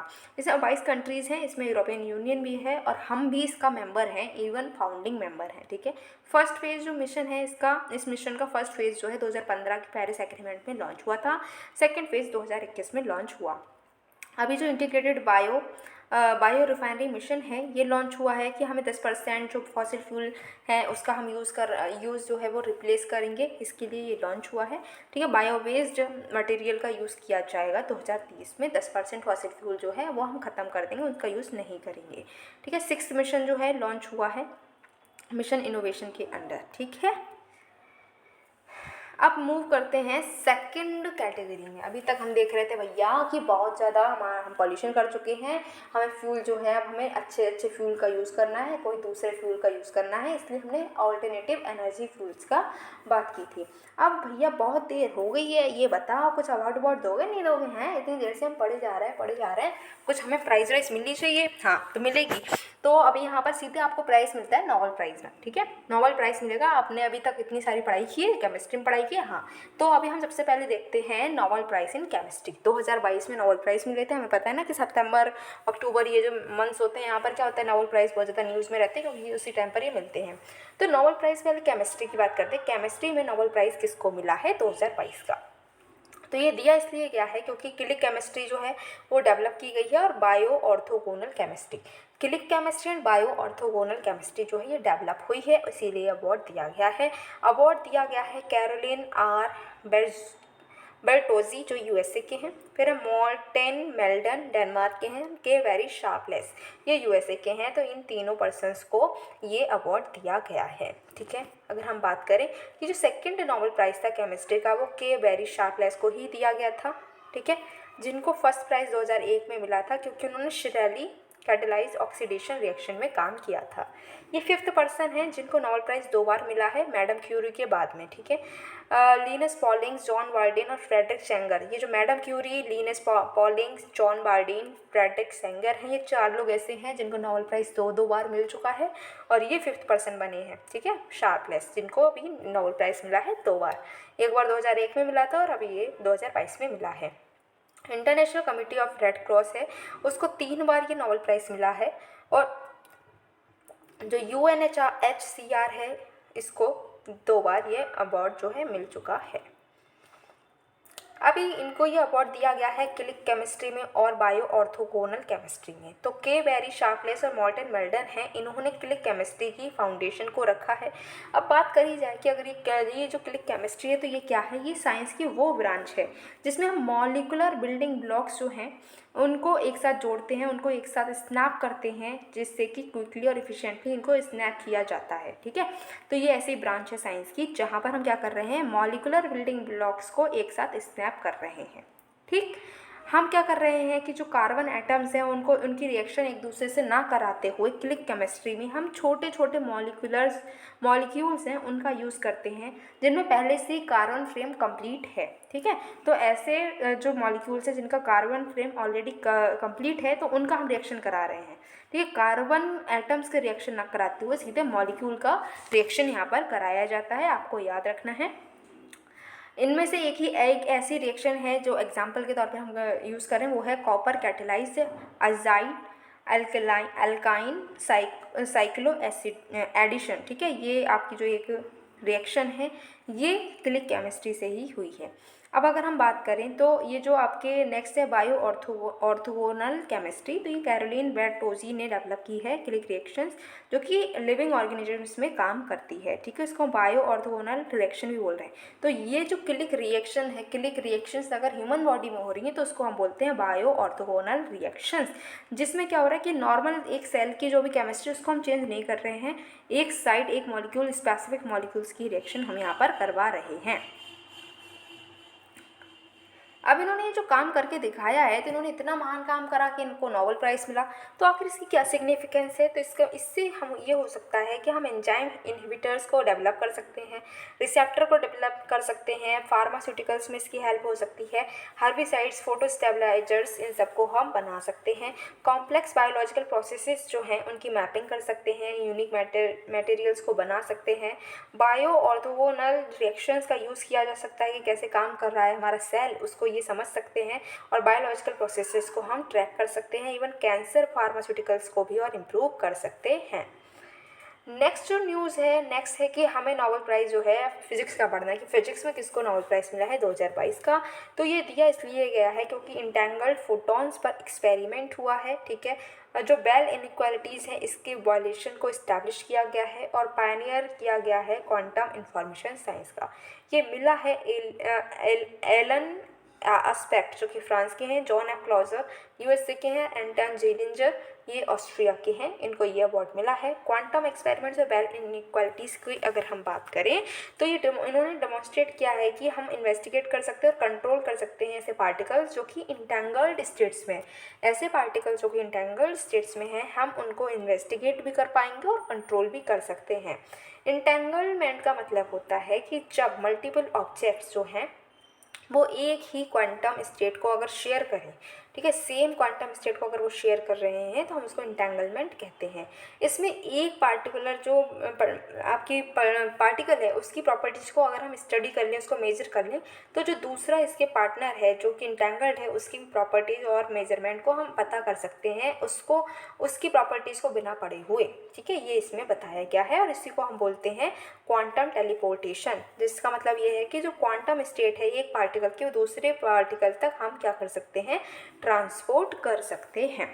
अच्छा, इसमें क्या है कि जो इंटेंगलमेंट का फीचर है उसका यूज़ किया जाता है जिससे कि हम इंफॉर्मेशन को ट्रांसपोर्ट करते हैं इंटेंगल्ड पार्टिकल्स के बीच में, ठीक है। जेलिंजर जो हैं उन्होंने क्या किया है, उन्होंने इंटेंगलमेंट स्वैपिंग दिखाई है, ठीक है, कि जो आपके इंटेंगल्ड पार्टिकल्स हैं वो एक दूसरे से मिलते नहीं, बस इंटेंगल्ड तो हैं बट वो एक दूसरे से मिलते नहीं हैं, ये इन्होंने बताया है। ठीक है। कैसे, वैसे ये एक चीज़ देखो, ठीक है, एक पेयर है तो इसमें क्या है, एक दो दो चीज़ें एक साथ जुड़ी हुई तो हैं, बट ये क्या आपस में मिल रही है ना, ये इधर जा रहा है तो एक इधर जा रहा है, तो कभी भी मिला हुआ नहीं है, ऐसा इसमें दिखाया है। अब देखते हैं नेक्स्ट, आपका जो न्यूज़ है वो है नोबेल प्राइज़ मिला है साइको फिजियोलॉजी में, ठीक है, या फिर मेडिसिन में हम बोल सकते हैं। तो ये दिया गया है क्योंकि हमने क्या किया है, जो आपकी एक्सटिंक्ट होमिनिन्स और ह्यूमन इवोल्यूशन है, इससे रिलेटेड जो आपके जीनोम्स हैं उसकी डिस्कवरी हुई है। ये मिला है स्वांते पावो को, ठीक है, उनको ये अवार्ड मिला है क्योंकि उन्होंने क्या किया है, जो नियांडरथल थे जो आपके होमोसेपियंस से एंसेस्टर थे, उनके जीनोम की सीक्वेंसिंग इन्होंने की है, ठीक है। एंशियंट डीएनए है, इसका मॉडिफिकेशन हुआ, पहले ये ऐसा डीएनए होता था, अब ये डीएनए ऐसा हो गया है। तो ये जो एंशियंट डीएनए है नियांडरथल का, उन्होंने उनकी उस डीएनए की सीक्वेंसिंग कर दी है। नियांडरथल जो है वो अफ्रीका के बाहर डेवलप हुए थे, यूरोप में और वेस्टर्न एशिया में ये डेवलप हुए थे 4 लाख साल पहले, और एक्सटिंक्ट हुए हैं ये 30,000 साल पहले एक्सटिंक्ट हो चुके हैं। उस जो आपके जो अभी स्वांते हैं ना, उन्होंने एनालाइज किया और सीक्वेंस किया माइटोकॉन्ड्रियल डीएनए को नियांडरथल्स की, ठीक है।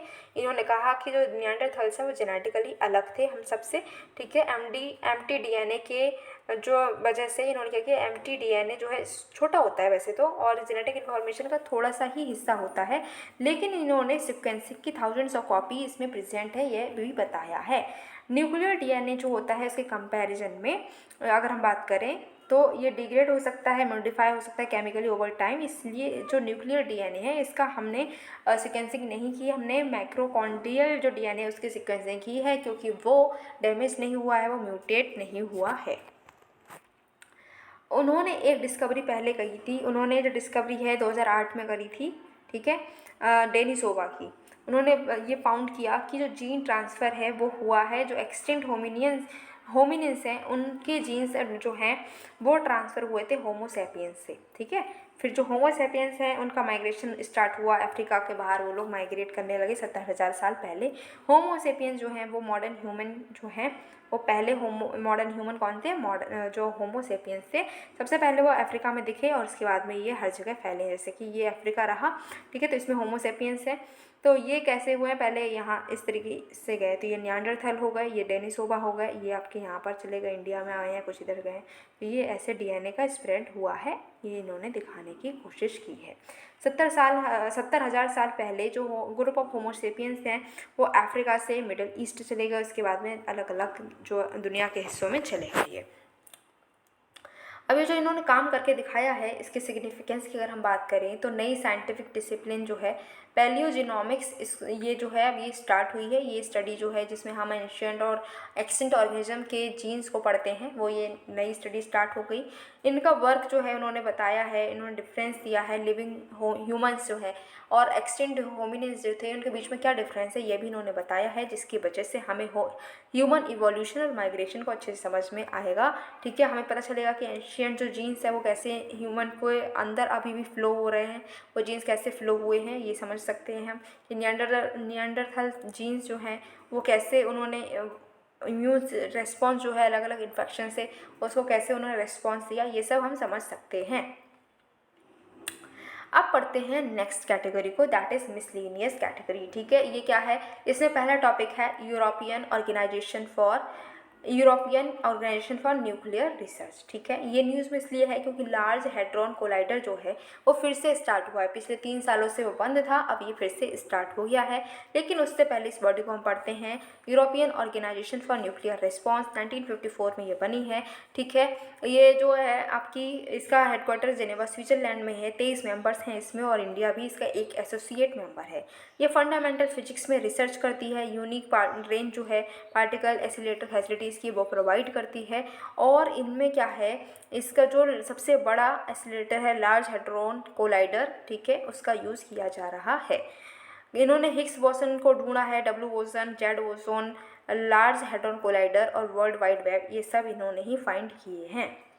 अभी न्यूज़ में है लार्ज हैड्रॉन कोलाइडर, ठीक है, अभी न्यूज़ में क्या है, लार्ज हैड्रॉन कोलाइडर। तो ये क्या है, ये वर्ल्ड का लार्जेस्ट और मोस्ट पावरफुल पार्टिकल एक्सीलरेटर है, ठीक है। इसमें बहुत ज़्यादा डार्क मैटर जो है उसको ये परस्यू करता है, 2008 में ये स्टार्ट हुआ है, ठीक है। अगर हम एक्सीलरेशन की बात करें कैसे काम करता है, तो एक्सीलरेट करता है, फिर कोलाइड करता है, फिर डिटेक्ट करता है। एक्सीलरेशन में क्या है, 27 किलोमीटर की एक सुपर कंडक्टिंग मैग्नेट की इसमें क्या है, रिंग बनी हुई है, जिसमें क्या होता है, बहुत सारे एक्सीलरेटिंग स्ट्रक्चर्स हैं जो एनर्जी है उसको और बूस्ट करते हैं, पार्टिकल की एनर्जी को और बूस्ट करते हैं। नेक्स्ट है कोलिजन। अब कोलिजन में क्या होगा कि एक्सीलरेटर हमने देखा कि क्या है, मैग्नेटिक रिंग बनी हुई है, इसमें क्या हो रहा है, पार्टिकल्स की एनर्जी बहुत ज़्यादा बूस्ट हो रही है। अब टू हाई एनर्जी पार्टिकल जो है उसकी जो बीम है वो ट्रेवल करेगी स्पीड ऑफ लाइट के क्लोज, ठीक है, मतलब इतनी स्पीड में, स्पीड ऑफ लाइट की स्पीड में दो हाई एनर्जी पार्टिकल बीम्स जो है वो ट्रेवल करेंगे और उसके बाद में वो कोलाइड वहाँ पर कर जाएंगे। 4 पार्टिकल्स को डिटेक्ट किया जाएगा इससे। अब जो 4 पार्टिकल डिटेक्टर्स हैं ये कौन कौन से हैं, इनके नाम बस याद रख लो। पहला है एटलस, ठीक है, सेकंड इज CMS, फिर है एलिस और फिर LHCb, ठीक है। इनके बस नाम याद रख लो, इतना ज़्यादा पूरे साइंटिस्ट बनने की जरूरत नहीं है, हमारे एग्जाम में इतना नहीं आने वाला। अच्छा, रिलेटेड न्यूज़ की बात करें तो पेंटाकॉक्स और टेट्राकॉक्स ये क्या है, तो large hadron collider beauty experiment ने 3 नए पार्टिकल्स को ऑब्जर्व किया है, ठीक है, सर्न में, अभी हमने बॉडी पढ़ी थी उसी में। पेंटाकॉक जो है, ये पेंटाकॉर्क और पहली बार जो पेयर मिला है टेट्राकॉक्स का, ये 3 मेंबर्स जो हैं न्यू हेड्रॉन्स में ऐड कर दिए गए हैं, जो कि फिजिसिस्ट को हेल्प करेंगे कि वो और ज़्यादा ये क्वार्क कैसे एक दूसरे से बाइंड करते हैं इसको और ज़्यादा अच्छे से समझ पाएंगे। क्वार्क की बात करें तो ये एलिमेंट्री पार्टिकल्स होते हैं जो कि आपस में ग्रुप्स में कंबाइन होते हैं, 2 का ग्रुप बनाएंगे या 3 का ग्रुप बनाएंगे और उसके बाद में हेड्रॉन्स बनाएंगे, ठीक है। ये कंबाइन जो है ये कंबाइन हो सकते हैं 4 क्वार्क में और 5 क्वार्क में, जिनको हम टेट्राक्वार्क और पेंटाक्वार्क कह रहे हैं, जो भी न्यूज़ में थे। नेक्स्ट न्यूज़ है हमारी, आचार्य जगदीश चंद्र बोस जो हैं ये न्यूज़ में रहे, क्यों, क्योंकि मिनिस्ट्री ऑफ कल्चर हैं, इन्होंने एक इंटरनेशनल कॉन्फ्रेंस को ऑर्गेनाइज किया जब 164th बर्थ एनिवर्सरी थी हमारे इंडिया के ग्रेट साइंटिस्ट आचार्य जगदीश चंद्र बोस की, तब इन्होंने मिनिस्ट्री ऑफ कल्चर ने एक इंटरनेशनल कॉन्फ्रेंस को ऑर्गेनाइज किया था। अच्छा जी, तो ये जेसी बोस कौन थे आखिर, 1958 टू 1937 तक का इनका टाइम पीरियड रहा। ये इंडिया के फिजिसिस्ट और प्लांट फिजियोलॉजिस्ट थे। इन्होंने बोस इंस्टीट्यूट को फाउंड किया 1917 में। एशिया की पहली मॉडर्न रिसर्च सेंटर थी ये, ठीक है, जहाँ पर बहुत अलग अलग डिसिप्लिन में रिसर्च होती थी। ऑटोनोमस ग्रांट इन एड ये इंस्टीट्यूशन बन गई थी, ठीक है, department of science and technology की। ये पहले ऐसे एशियन थे जिनको US पेटेंट मिला था 1904 में, और ऐसे पहले एशियन थे जो कि श्रीनिवास रामानुजन के साथ में पहले ऐसे ये एशियन बने जो कि रॉयल सोसाइटी के फेलो भी थे 1920 में। प्रेसिडेंट थे ये 14 सेशन के, जो इंडियन साइंस कांग्रेस हुई 1927 में, उसके ये प्रेसिडेंट भी थे। अब एक टर्म है जिसको हमें समझना चाहिए, वो है क्रेस्कोग्राफ। ये क्या है, तो बोस ने इस क्रेस्कोग्राफ को इन्वेंट किया। ये जो है प्लांट में कैसे कैसे मूवमेंट होती है, स्टिमुली के रिस्पॉन्स कैसे दिया जाता है उसको ये मेजर करता है, उनकी ग्रोथ की रेट क्या है इसको भी ये मेजर कर सकता है। अभी जो आपके जेसी बोस हैं इनका क्या कंट्रीब्यूशन रहा, तो इन्होंने अलग अलग जो आपकी फील्ड है उसमें कंट्रीब्यूट किया है। पहले देखते हैं कि फिजिक्स में इनका क्या कंट्रीब्यूशन है। तो इन्होंने मिलीमीटर्स वेव्स पर रिसर्च की है, ठीक है। माइक्रोवेव डिवाइसेस में के एरेना में भी इनकी काफ़ी कंट्रीब्यूशन रही है। अभी जो मिलीमीटर वेव है बहुत सारी सर्विसेज में यूज़ होती है, जैसे कि मोबाइल में, वायरलेस में यूज़ होती है, और जैसे हमारा जो डेटा रेट है वो हायर डेटा रेट रहे इसको भी ये इनेबल कर पाते हैं। तो ये जो डेटा अभी हम देखते हैं कि डेटा स्पीड इतनी बढ़ गई, इतनी नहीं बढ़ी है, ये सब काम जो है इन्होंने बहुत पहले ही कर दिया। मिलीमीटर वेव्स बहुत पहले ही इन्होंने डेवलप की थी। इन्होंने दुनिया भर का पहला वायरलेस कम्युनिकेशन लिंक भी डेवलप किया है, ठीक है। 5 mm वेव लेंथ पर इन्होंने ये वायरलेस कम्युनिकेशन जो है इसको डेवलप किया था स्पार्क ट्रांसमीटर का यूज़ करते हुए, ठीक है। जेसी बोस जो है इनको फर्स्ट साइंस फिक्शन राइटर भी बोला जाता है, जिन्होंने पहली बार जो है बंगाली में एक फिक्शन लिखा था साइंस का। फिर इन्होंने निरुद्देशर कहानी भी लिखी है। ये स्टोरी है मिसिंग वन की, ठीक है। The story of missing one इसको बोला गया इंग्लिश में। ये पहला ऐसा वर्क है जो बंगाली साइंस फिक्शन में लिखा गया है। फिर इन्होंने पब्लिश किया है पोलाटोक तूफान, ठीक है। ये इस स्टोरी में जेसी बोस जो हैं उन्होंने लिटरेरी इंस्ट्रूमेंट जो मैजिक रियलिज्म इसका यूज़ किया है। अब इन्होंने फिजिक्स के साथ साथ इन्होंने बायोलॉजी में भी बहुत ज़्यादा कंट्रीब्यूट किया है। इन्होंने रिसर्च किया कि जो सीजनल इफेक्ट क्या पड़ता है प्लांट्स पर, ठीक है, केमिकल इनहिबिटर्स का क्या इफेक्ट पड़ता है प्लांट्स पर, और टेम्परेचर का क्या इफेक्ट पड़ता है प्लांट्स पर। इन्होंने क्रेस्कोग्राफ जो है इन्वेंट किया, वो हमें पता ही है कि वो क्या करता है, ठीक है। इन्होंने प्रूव किया कि हाँ प्लांट्स जो हैं उनमें भी लाइफ है और वो उनके पास में एक नर्वस सिस्टम भी होता है। बायोफिजिक्स और साइबरनेटिक्स में भी इनका काफ़ी बड़ा योगदान रहा, ठीक है। इन्होंने इलेक्ट्रोमैग्नेटिक रेडिएशन के इफ़ेक्ट को भी मेज़र किया है कि जो आपके प्लांट है उसके ग्रोथ पर इलेक्ट्रोमैग्नेटिक रेडिएशन का क्या इफ़ेक्ट पड़ता है। उन्होंने शो किया कि जो लिविंग सेल्स हैं वो होती हैं इनरमोस्ट लेयर ऑफ कॉर्टेक्स में, ठीक है, वो पल्सरी मोशन को भी महसूस करती हैं। जैसे हमारी हार्ट की एक बीट होती है, ऐसे ही जो आपके स्टेम या रूट में ये जो आपकी इनरमोस्ट लेयर है प्रेजेंट, वो लिविंग सेल्स की बनी हुई है और उसमें भी ऐसी बीट जो है वो होती है, ये मोशन होता है, ठीक है। इसमें क्या होता है, इस मोशन से, ये मोशन होता है इसलिए है, इस मोशन से जो पानी है वो रूट से ऊपर की तरफ पुश किया जाता है, ठीक है। जो प्लांट है वो पानी रूट से लेते हैं, तो रूट से वो पानी ऊपर कैसे जाएगा, तो जैसे हमारे दिल की धड़कन है वो पंप करती है ब्लड को, ऐसे ही प्लांट में भी ये पंप चलता होता है जो कि पानी को ऊपर तक पुश करता है, ठीक है। इन्होंने 2 मेजर वर्क किए हैं, क्या कि response in the living and non living और नर्वस मैकेनिज्म ऑफ प्लांट्स में इन्होंने काम किया है। नेक्स्ट टॉपिक है द मिस्ट्री पार्टिकल फाइंडिंग। एक नया पार्टिकल है उसको फाइंड किया गया है, उसका नाम है डब्ल्यू बोसोन, ठीक है। हिग्स बोसोन जैसे ये है, इसको फाउंड किया गया था, तो हिग्स बोसोन है, ऐसे जेड बोसोन है, ऐसे ही डब्ल्यू बोसोन है जिसको अभी फाइंड किया गया है, ठीक है। इसका ज़्यादा मास है, अभी तक जो भी स्टैंडर्ड मॉडल है उसमें जो भी थ्योरी है उससे ज़्यादा मास इस डब्ल्यू बोसोन में देखने को मिला है।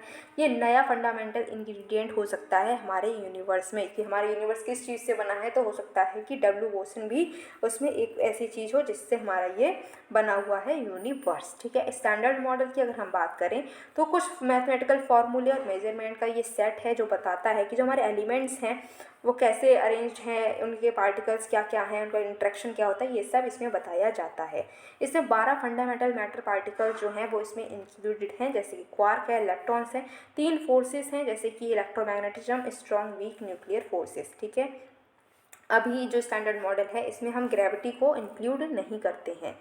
ये जो मॉडल है ये 1970s में ही डेवलप हो चुका था और इसको अभी भी हम बहुत ही एक्यूरेट थ्योरी मानते हैं जो कि पार्टिकल फिजिक्स की फाउंडेशन को कवर करता है। इसने पहले ही प्रिडिक्ट कर दिया था कि कुछ ऐसे पार्टिकल्स हैं जो ऑलरेडी एग्जिस्टेंस में हैं बट अभी हम उनको डिस्कवर नहीं कर पाए हैं, जैसे कि हिग्स बोसन एक ऐसा पार्टिकल है जो एग्जिस्टेंस में है बट हम उसको डिस्कवर अभी ढंग से नहीं कर पाए हैं।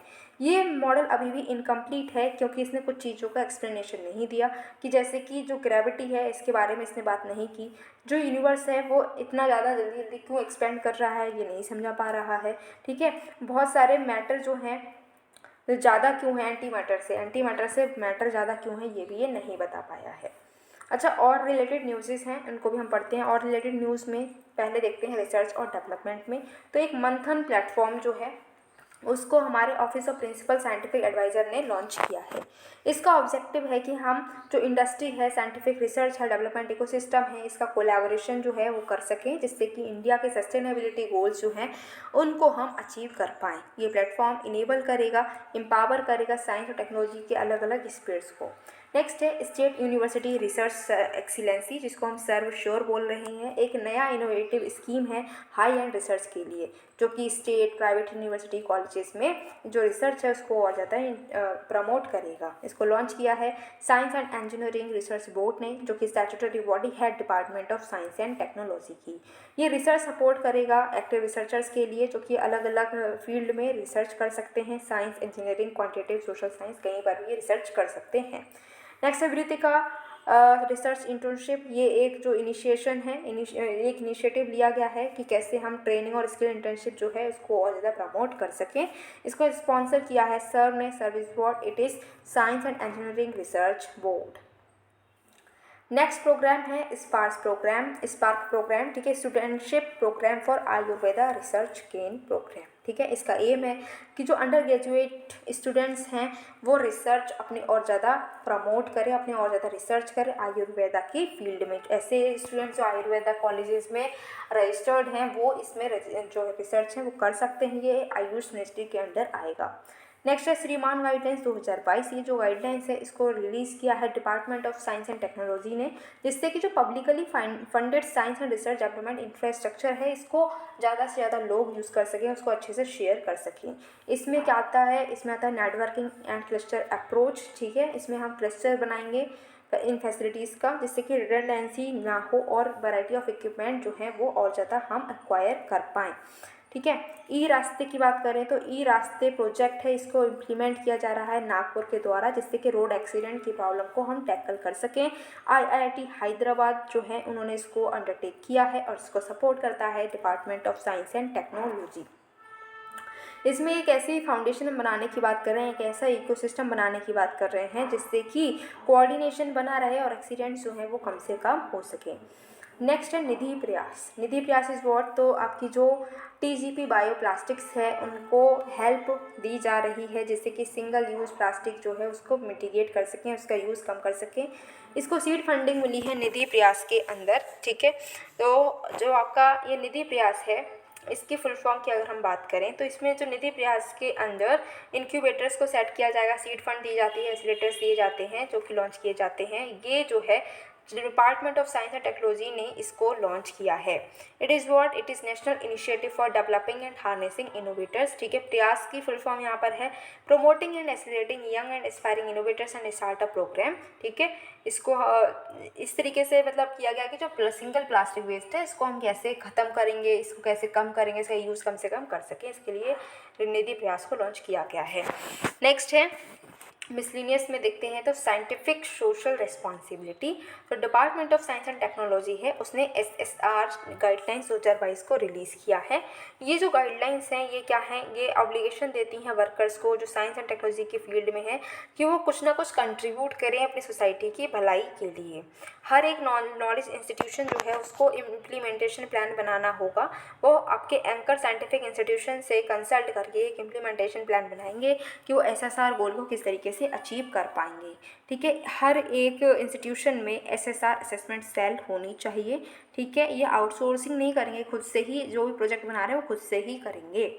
नेक्स्ट है ग्राफीन जो कि न्यूज़ में है। तो अभी हुआ ये है कि जो ग्राफीन जो है, graphene stabilised tunable photonic crystal को बनाया गया है जो कि और ज़्यादा ड्यूरेबल है और रिफ्लेक्टिव डिस्प्ले इसमें ज़्यादा है, लेजर्स डिवाइसेस इसमें ज़्यादा यूज़ हुई हैं। ठीक है, जैसे बटरफ्लाई विंग्स होते हैं, पीकॉक फेदर्स होते हैं, वैसे ही ये जो हैं नैनो स्ट्रक्चर्स हैं जो कि यूज़ हो सकते हैं। ठीक है, रिफ्रैक्ट कर सकते हैं।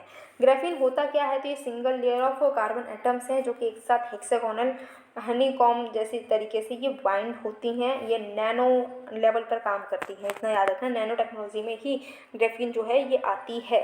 ठीक, एलोट्रॉप है कार्बन का, ये सबसे पतला सबसे थिन कंपाउंड है, 1 एटम थिक जो रहता है। ठीक है, सबसे लाइटेस्ट मटेरियल है जो अभी तक पता हो, बहुत ही ज़्यादा ये स्ट्रॉन्ग होता है और हीट और इलेक्ट्रिसिटी इसमें बहुत अच्छे से फ्लो कर पाती है। Energy, telecommunication, electronic, sensor, imaging, biomedical technology हर जगह ये यूज़ हो सकती है। नेक्स्ट है इथाइलिन ग्लाइकोल। ये क्यों है न्यूज़ में, तो department of chemical and petrochemicals ने एक नोटिफिकेशन को इशू किया है जिसका नाम है ethylene glycol quality control order 2022। Ethylene glycol की बात करें तो ये कलरलेस होती है और इसमें कोई भी ऑर्डर भी नहीं आती है। ये अल्कोहलिक कंपाउंड है जो कि फैटल हो सकता है, अगर इसको खा लिया जाए तो ये जो है बहुत ही ज़्यादा फैटल हो सकता है, मर सकता है इंसान। ये विस्कस होता है बहुत ही ज़्यादा। ये ऑटोमोटिव एंटीफ्रीज की तरीके से यूज़ किया जाता है, पॉलिस्टर फाइबर्स को बनाने में भी इसका यूज़ होता है। ठीक है, हाइड्रोलिक ब्रेक फ्लूइड्स में ये मिल सकता है, स्टैम्प पैड इंक्स में मिलता है, बॉल पॉइंट के पेन्स में भी ये मिल सकता है। ठीक है, इसको अडल्ट्रेंट्स की तरह भी यूज़ होता है समटाइम्स। ठीक है, लिक्विड जो ड्रग्स होती हैं उसको सस्ता बनाने के लिए ये यूज़ हो जाता है, इसको मिला दिया जाता है जो कि इलीगल है। नेक्स्ट है सिंगल क्रिस्टलाइन स्कैंडियम नाइट्राइड। ठीक है, तो department of science and technology ने डिस्कवर किया है एक नोवल मटेरियल जिसका नाम है सिंगल क्रिस्टलाइन SCN। ठीक है, जो कि इंफ्रारेड लाइट को रिन्यूएबल एनर्जी में कन्वर्ट कर सकता है। जो स्कैंडियम नाइट्राइड है ये एमिट करता है, डिटेक्ट करता है, मॉड्यूलेट करता है इंफ्रारेड लाइट को बहुत ही ज़्यादा हाई एफिशिएंसी में। ये गैलियम नाइट्राइड की ही फैमिली को बिलोंग करता है। ये कंपैटिबल है modern complementary metal oxide semiconductor से। ठीक है, जिसको हम C चिप टेक्नोलॉजी भी बोलते हैं, इसीलिए हम इसको चिप में जो है यूज़ कर सकते हैं। नेक्स्ट है कॉर्डी गोल्ड नैनो पार्टिकल्स। इसको डेवलप किया गया है जिससे कि ह्यूमन बॉडी के अंदर जो ड्रग की डिलीवरी है वो बहुत ही ज़्यादा फास्ट और श्योर हो जाए। ये जो नैनो पार्टिकल्स हैं ये सिंथेसिस ऑफ जो आपके कॉर्डिसेप्स है, मिलिटेरिस है, ये फंगस है एक तरीके का, और गोल्ड सॉल्ट है, उसके सिंथेसिस से ये ड्राइव किया गया है। ये नैनो पार्टिकल है, पहली बात तो इतना ये याद रखना है। 4 इंडियन इंस्टीट्यूशंस के बहुत ही लाजवाब जो साइंटिस्ट हैं उनके कोलैबोरेशन से ये हमें मिला है। फिर नेक्स्ट टर्मलाइजेशन, इट इज़ व्हाट। तो ये जो है ये स्टडी है, ये हमें ये बता रही है कि कैसे माया पीपल जो हैं, माया पीपल मतलब जो माया सिविलाइजेशन थी, ठीक है, उस टाइम के जो पीपल हैं वो अपनी जो मेज़ है उसको एक केमिकल प्रोसेस थी निक्सटमलाइजेशन से, उससे कैसे फोर्टिफाइड करते थे, ठीक है। तो निक्सटमलाइजेशन एक ऐसा मेथड है जिसमें एंशियंट पीपल जो थे मीसो अमेरिका के, जैसे कि माया पीपल, वो कैसे अपनी जो मेज़ है, जो मक्का है, उसको पहले सोक करते थे, फिर कुक करते थे एक अल्कलाइन सोल्यूशन में। उसकी वजह से ये और ज़्यादा न्यूट्रिशियस हो जाता था और नॉन टॉक्सिक होता था। ये प्रोसेस इंश्योर करते थे कि मेज़ जो है उसमें अमीनो एसिड होनी चाहिए, कैल्शियम होना चाहिए, विटामिन B2 भी होनी चाहिए। कुछ जो माइक्रोटॉक्सिन्स होते थे मेज़ में जो प्रेजेंट होते हैं उसको भी ये रिमूव कर देते थे। इसी के साथ में हमारी जो PT 365 है साइंस एंड टेक्नोलॉजी की, हमने ऑलरेडी पूरी कवर कर ली है। बहुत ही ज़्यादा रिलैक्सिंग फील हो रहा है भैया, बहुत महान काम हमने करा है। साइंस एंड टेक्नोलॉजी से बहुत सारे क्वेश्चन आते हैं और अब चाहे कोई भी क्वेश्चन आ जाए हम सबको टैकल कर लेंगे, क्योंकि हमने बहुत ही अच्छे से कंप्लीट की है PT 365 साइंस एंड टेक की। अब बारी है कल्चर की, तो अब कल हम पढ़ेंगे कल्चर की PT 365 को। ओके, तो फिर आपको अब करना क्या है, वीडियो को लाइक शेयर तो कर ही दो, आप कमेंट करके बताओ कि आपको कैसा लगा, ठीक है, समझ में आया कि नहीं आया, कुछ तो बताया करो भाई, कमेंट करके बताओ। और साथ ही साथ में भैया जल्दी से चैनल को सब्सक्राइब कर लो, जिससे कि जो नेक्स्ट वीडियो आने वाली है उसको आप मिस ना कर दें, जल्दी से नोटिफिकेशन आपके पास आए, आप तुरंत उसको देखकर खुद को और अपडेट कर पाएँ।